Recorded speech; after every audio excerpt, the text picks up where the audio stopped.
When it comes to weight loss, we often think diet and exercise are the only answers. But for many people, the real roadblock is insulin resistance. It's a surprisingly common condition that makes it harder to keep weight off. So what are the signs and how do we treat it?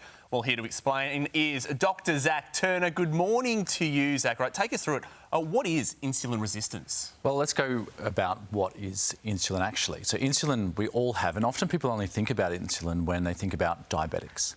Yep. But we all have insulin. It's released from our little tiny organ over here in our bodies called our pancreas. And it's releasing it all the time from whenever we eat food. The food that goes into our bodies, it's broken down to glucose, and that circulates around in our circulatory system.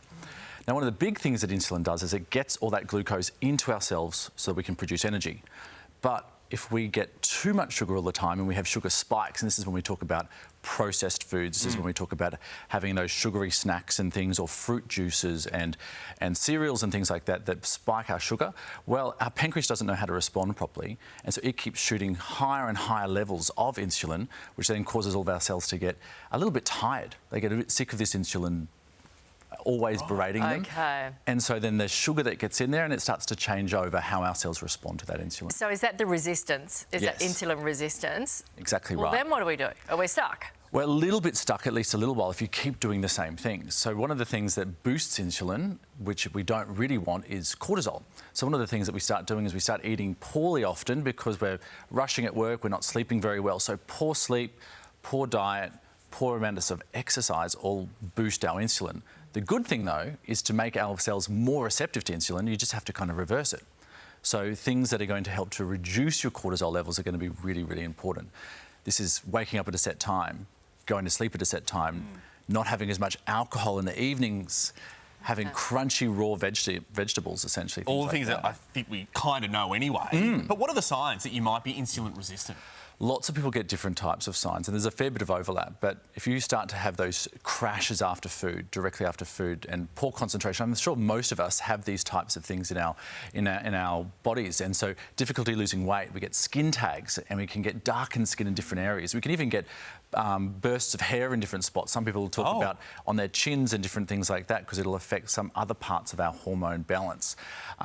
And a lot of people just talk about brain fog and those crashes in the concentration later on in the day.